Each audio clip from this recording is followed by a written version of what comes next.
Hi hello welcome back to Kaluvas kitchen అండి. ఈరోజు మనం చేసుకోబోయే రెసిపీ ఎగ్ కర్రీ అండి. అదే కోడిగుడ్డు పులుసు అండి. ఇందుకు నేను 4 కోడిగుడ్లు తీసుకున్నానండి. వాటర్లో వేసుకున్నాను. దీన్ని కొద్దిగా బాయిల్ చేసుకుందామండి, ఉడికించుకుందాము. ముందుగా స్టవ్ ఆన్ చేసుకున్నాము. తర్వాత ఇందులో ఈ కోడిగుడ్డులో కొద్దిగా ఉప్పు వేద్దామండి. గుడ్డు పగలకుండా త్వరగా ఉడకడానికండి. ఇది కొద్దిగా అండి, ఎక్కువ అవసరం లేదండి. దీన్ని ఒక 5 నిమిషాల పాటు ఉడికించుకుందామండి. ఇప్పుడు కోడిగుడ్లు ఎంతవరకు ఉడికాయో చూద్దామండి. ఓకే అండి, కోడిగుడ్లు ఉడికాయండి. కోడిగుడ్లు ఉడికేలా తెలియాలంటే గుడ్డు పైన ఇక పగుళ్ళు రావాలండి. చూపిస్తాను చూడండి. ఇదిగోండి, ఇలా మనకి పగుళ్ళు వస్తాయండి. ఈ విధంగా వచ్చాయి కాబట్టి మనం ఆఫ్ చేసుకొని ఈ కోడిగుడ్లని చన్నీళ్ళల్లో కాసేపు ఒక 5 నిమిషాల నుంచి తర్వాత పెంకు తీసుకున్నామండి. ఈ కోడిగుడ్డు పులుసుకి కావాల్సిన పదార్థాలు చూపిస్తాను చూడండి. కోడిగుడ్డు కూరకు కావాల్సినటువంటి పదార్థాలండి: ఒక 4-5 టమాటాలు అండి. పులుసు ఎక్కువ కావాలనుకుంటే ఎక్కువ టమాటాలు వేసుకోండి, లేదంటే కొద్దిగా వేసుకోండి. అలాగే కొద్దిగా కరివేపాకు, అలాగే ఒక 4-5 పచ్చిమిర్చి, అలాగే ఒక 4-5 ఉల్లిపాయలు సన్నగా తరుక్కోవాలా. దీంట్లోకి ఒక 50 గ్రాముల చింతపండు పులుసు నానబెట్టుకోండి. పులుసు కూర కావాల్సి వస్తుంది, చింతపండు పులుసు. ఏమండి, ఇందాక మనం కోడిగుడ్లు ఉడికించుకున్నాం కదండి, దాన్ని పెంకు తీసేసి రెడీ చేసుకున్నామండి. ఈ 4 గుడ్లకి ఘాట్లు పెట్టుకున్నామండి. పులుసు బాగా టేస్టీగా రావడానికి, గుడ్డులోకి పులుసు బాగా పోవడానికి అండి. సింపుల్గా ఒక 2 ఘాట్లు అండి చాలు.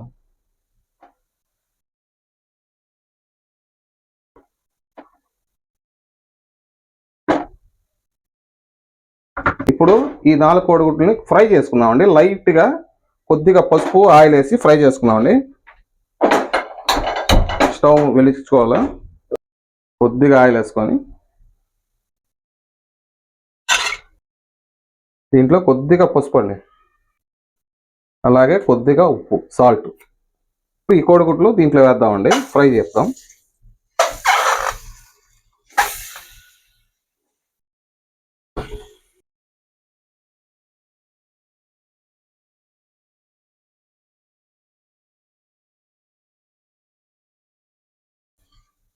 అంతే అండి, గుడ్డు ఫ్రై అయిందండి లైట్గా పైన. ఇప్పుడు ఇవి తీసేద్దామండి వేరే ప్లేట్లోకి.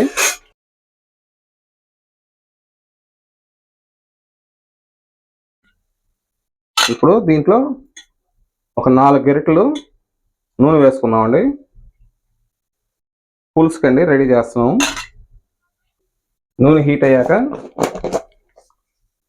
కొద్దిగా ఆవాలండి, అలాగే కొద్దిగా జీలకర్ర అండి, అలాగే కొద్దిగా కరివేపాకు.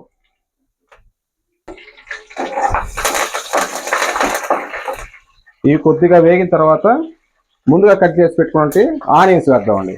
ఫస్ట్ ఆనియన్స్ వేద్దామండి. ఆనియన్స్ కొద్దిగా పచ్చి వాసన పోయిన తర్వాత మళ్ళీ టమాటాలు వేసుకోవచ్చు. కొద్దిగా పసుపు వేస్తున్నానండి, పచ్చి వాసన పోవడానికి. దీన్ని ఒక 5 నిమిషాల పాటు బాగా వేయించుకుందామండి. ఏమండి, ఆనియన్స్ బాగా మగ్గాయండి. ఈ స్టేజ్లో మనం కొద్దిగా అల్లం పేస్ట్ వేద్దామండి. దీంట్లో ఒక 1.5 టీ స్పూన్ అండి అల్లం పేస్ట్. ఇది కొద్దిగా పచ్చివాసన పోయేదాకా వేయించుకుందామండి.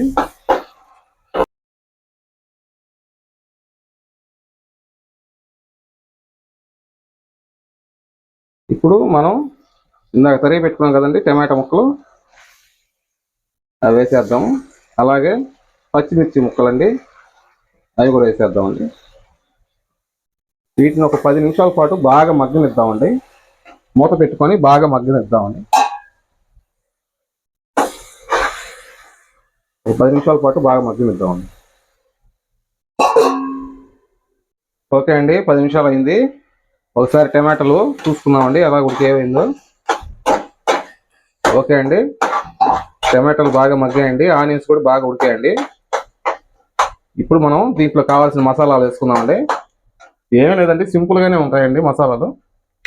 కొద్దిగా మిర్చి పౌడర్ అండి, ఆల్రెడీ మనం పచ్చిమిర్చి వేసాం కాబట్టి కొద్దిగా మిర్చి పౌడరు, అలాగే కొద్దిగా ధనియాల పొడి అండి, 1.5 టేబుల్ స్పూన్ వేసుకోండి చాలు.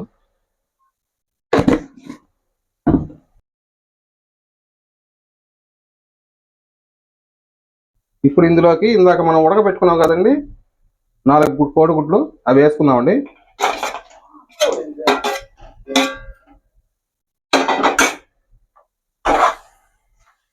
కొద్దిగా జాగ్రత్తగా కలబెట్టండి, లేదంటే గుడ్డు ఇరిగిపోతుందండి. ఇప్పుడు ఇందులో మనం ఇందాక నానబెట్టుకున్నాం కదండి చింతపండు, ఆ రసం వేద్దామండి, చింతపండు పులుసు.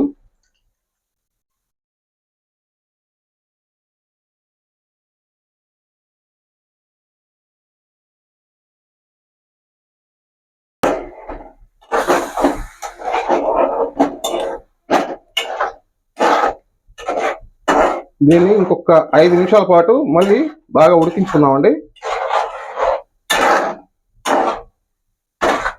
ఓకే అండి, 5 నిమిషాలు అయిపోయింది. పులుసు ఎంతవరకు వచ్చిందో చూద్దామండి. ఓకే అండి, బాగా ఉడికిపోయిందండి. దీంట్లో ఒక్కసారి ఉప్పు, కారాలు, పులుపు అన్నీ చూసుకుందామండి. ఏమైనా తక్కువ అయినప్పుడు మళ్ళీ వేసుకోవడానికి అవకాశం ఉంటుందండి. ఓకే అండి, నాకైతే కొద్దిగా ఉప్పు పడాలండి, అలాగే కొద్దిగా కారం పడాలి. పులుపు అయితే సరిపోయిందండి. కొద్దిగా కారం వేస్తున్నాం అండి, అలాగే కొద్దిగా ఉప్పు వేస్తున్నాం అండి.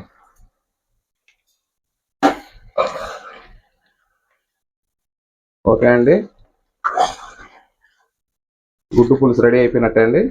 మీకు కావాల్సింటే దీంట్లో కొద్దిగా వాటర్ యాడ్ చేసుకుంటే ఇంకొకరు లూజ్గా వస్తుందండి, లేదంటే ఒకరు చిక్కగా ఉంటుందండి. అంతే అండి, స్టవ్ ఆఫ్ చేసుకుందాం. ఓకే అండి, కోడి గుడ్డు పులుసు రెడీ అయిపోయిందండి. ఒకసారి మీరు కూడా ట్రై చేయండి.